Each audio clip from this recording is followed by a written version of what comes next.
Hi, I'm Pierce Jens with Baratza, and today we're going to walk through unboxing and setting up the 270WI.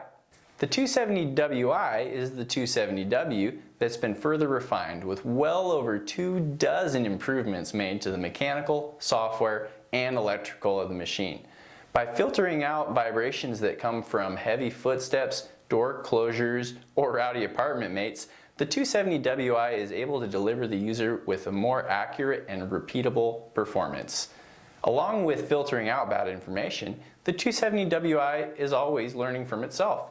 It looks back at past grinds and adjusts for the future to make it even more accurate. Alright, let's open up the box and set this grinder up. Upon opening the box, the first thing you're going to run into is some paperwork. We have a quality assurance slip and we have the quick start guide. We'll go ahead and put this paperwork to the side and get to the exciting stuff right away. Alright, let's take some parts out. I have the grounds bin, and in the grounds bin is a bristle brush. This is for cleaning the grinder, and you're not going to need it for a bit, so go ahead and just put it in a safe spot. Wherever you put the paperwork would be a good idea.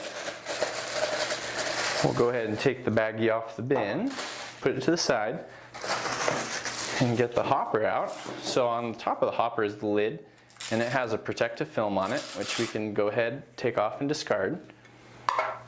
Inside the hopper you'll find a shim kit, which is 2 hex keys, some washers, and a card leading you to some directions. You're not going to need the shim kit for some time, but you will need this wrench to adjust the grinder to fit your portafilter. So I'm going to put this to the side, but we're going to be getting it out here in just another couple minutes. Next we have this black mat. And then we have the hopper itself.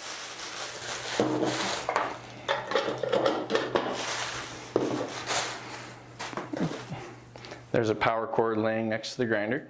Go ahead and take the twisty tie off and take the prong cover off so your cord's ready to use. And now we're ready to pull the grinder out of the box.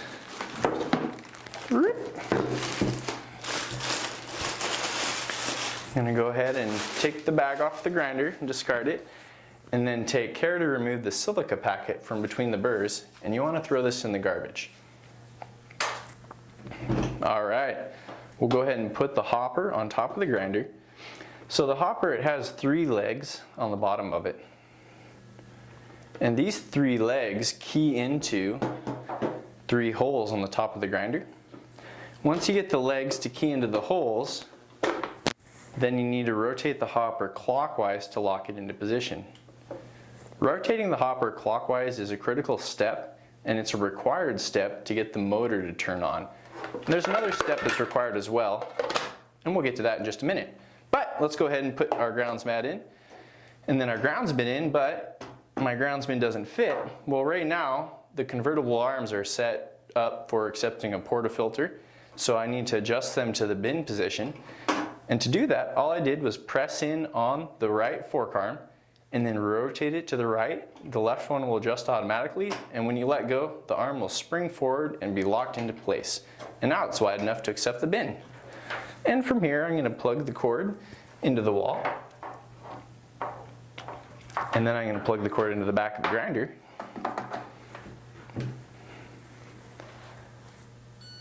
And it's alive.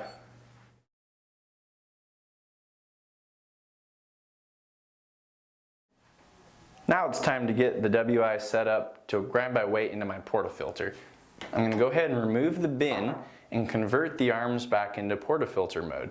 Remember, to do that you press in on just the right arm, and then you can pivot it down, the left arm will follow.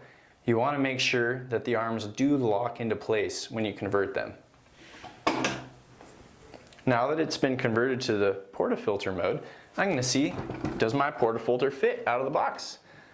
And it's a close fit. I can get it in there, but it's not well supported, so I need to adjust my hook. Before I adjust my hook, I'm going to play with the arm covers.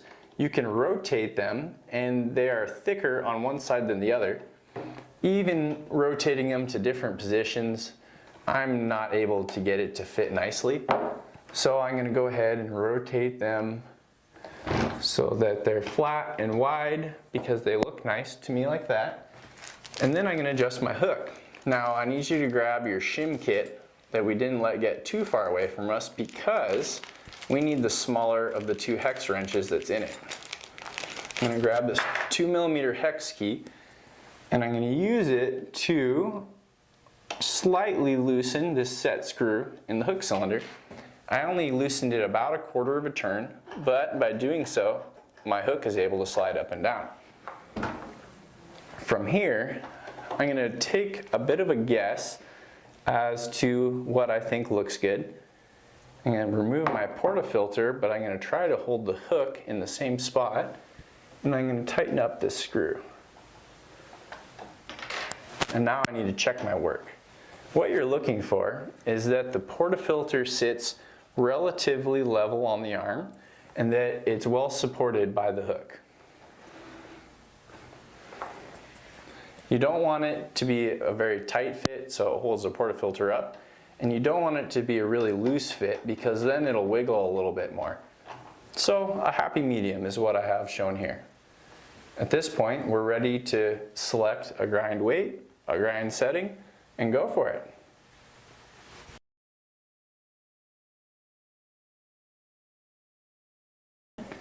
To fire up the motor, you have to have both your hopper engaged and your adjustment ring set to a setting less than 31. Why? Well, there's some safety switches. If you listen closely, you can hear a safety switch clicking when I lock my hopper in. Listen. And on the adjustment ring, when I move my black grind setting indicator to a setting less than 31, you can hear another switch engage. Listen. Both of these switches need to be engaged for your motor to turn on, so make sure you have your hopper locked clockwise and your black grind setting indicator on a setting less than 31. I'll go ahead and set it in the middle at about 18, and next I need to select a grind weight. There's 3 presets on the 270 WI, and these presets are adjustable by using the up and down arrows. To permanently save a preset, simply hold one of the buttons until it flashes, just like a car stereo. Okay, once you have your grind setting selected, your hopper locked in, and a grind setting chosen, all you have to do is press play to turn it on. To turn the motor off, you need to either press the pause button or the stop button. Now that the 270 WI is fully set up, it's ready to go into use. We have some recommended grind settings just to get you started, and that's going to be a setting of 9E for making espresso, or 20E if you're doing some coarser grinding for manual brewing. If you have some questions about the programming or software of the Sette 270 WI, I recommend watching our separate video that details the programming in depth. Other than that, further questions are always welcome to support@baratza.com, or you can give us a ring.